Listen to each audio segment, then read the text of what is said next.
Let's talk about soap and water. Gloves and masks, hospital beds and respirators, working from home, social distancing. Come on!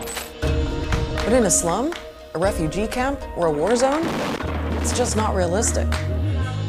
The virus does not care about nationality or ethnicity, faction or face. Hundreds of millions of people, the world's most vulnerable, are at risk because of the coronavirus. Neglecting them hurts everyone. The worst thing that could happen is to suppress the disease in the developed countries, but let it spread like fire in the developing world. So how do the world's most vulnerable people stay safe? Whose responsibility is it to help? And what happens if we do nothing?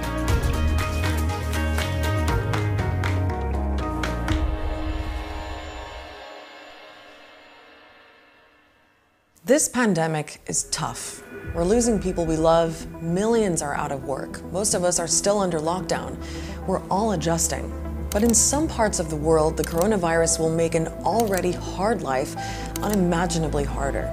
Last year, the United Nations predicted that in 2020, more than 168 million people would need humanitarian assistance, and that was before COVID-19. They live in a war zone, they have fled one, they have survived a natural disaster, they don't have homes, they live in severe poverty. These people will now have to deal with a new threat to their lives. Look at Yemen. People there have already endured 5 years of fighting. The UN says it's the world's worst humanitarian crisis.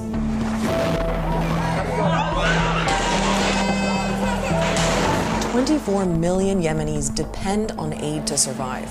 People are starving. Nearly all hospitals have been destroyed, clean water is scarce, and a cholera outbreak has killed thousands, most of them children. And then there is a military blockade led by Saudi Arabia that prevents supplies from getting in. With coronavirus in the picture, doctors have no idea how they'll cope. العالم يتكلم على تجهيز عنايات وأجهزة تنفس صناعي بالآلاف. إذا حصرنا أجهزة تنفس صناعي في جميع المستشفيات الحكومية والخاصة توصلش إلى المئات. And what about other places cut off from the world, like the Gaza Strip?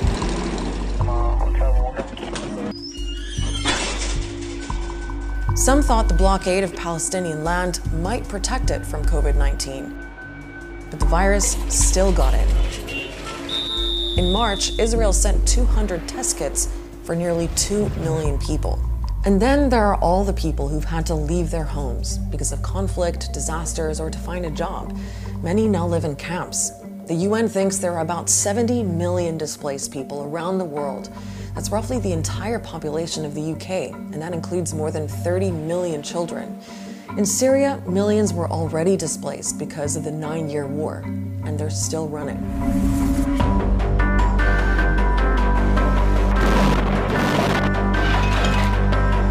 Fighting in the province of Idlib over the last 6 months alone has forced 1 million people to leave everything behind. A population so traumatized by violence, now terrified of a virus. Health officials are warning that about 100,000 people could die in northwest Syria. We don't have one empty ventilator ready to receive corona patients. The lack of resources is a huge problem for displaced people everywhere. And when it comes to fighting disease, the other problem is a complete lack of space. Try applying social distancing in the world's biggest refugee camp. Close to 1 million Rohingya refugees live here. They escaped a military crackdown in Myanmar. They've escaped persecution, they've escaped violence, and now they have this invisible threat around them, unlike any that they've seen before. The unsanitary and cramped conditions there have already led to outbreaks of diphtheria and measles. The same could happen with COVID-19.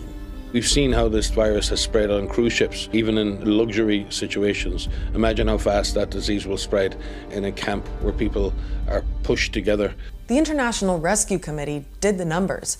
On the Diamond Princess, which was quarantined in Japan, 712 people got infected with the coronavirus. That's out of 3,700 passengers and crew. Many of them had their own rooms. The IRC then compared that to the camp for Rohingya refugees in Cox's Bazar. They calculated that the population density there is 1.5 times higher than on the cruise ship. In Greece's biggest refugee camp, it's 8 times more crowded. Knowing that and how contagious the coronavirus is, it's a real concern. Keeping people apart is probably the single most effective protection measure, but for so many people, it's just not an option. And crowding isn't just a problem in camps. Most refugees don't live in camps. They live in cities, crowded cities that often have poor sanitation, poor services. Also, a lot of people who are not refugees live in really, really poor conditions in cities. So we need to worry about places where health systems are extremely weak. Places like Venezuela and Zimbabwe, where their economies have collapsed and so have their healthcare systems. Countries in the Horn of Africa dealing with drought, famine, and even a plague of locusts. And so many other nations already coping with diseases, natural disasters, or really high rates of poverty.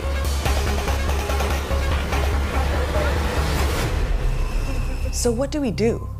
One UN body says developing countries need a crisis package worth $2.5 trillion. The UN's also launched an appeal for a $2 billion global humanitarian response.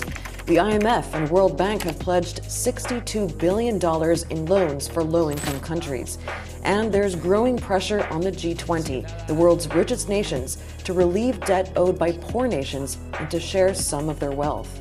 What is needed is a large-scale, coordinated and comprehensive multilateral response amounting to at least 10% of global GDP. 10% of global GDP is a staggering amount of money.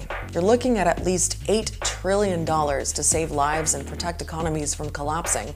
And to put that in context, it's roughly the size of Germany and Japan's economies combined.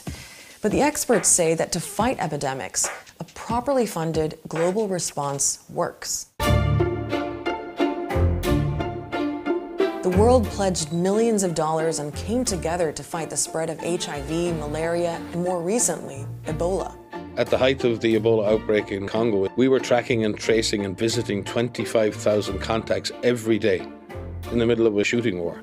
So it is possible to carry out large-scale public health interventions, even in the most extreme of circumstances. Remember the 168 million people the UN said need aid around the world? Well, stepping in when COVID-19 reaches them isn't just about avoiding unimaginable misery. It's about protecting everyone. Because if we don't step in, the experts say the coronavirus will circle back around and affect our health and our economies all over again.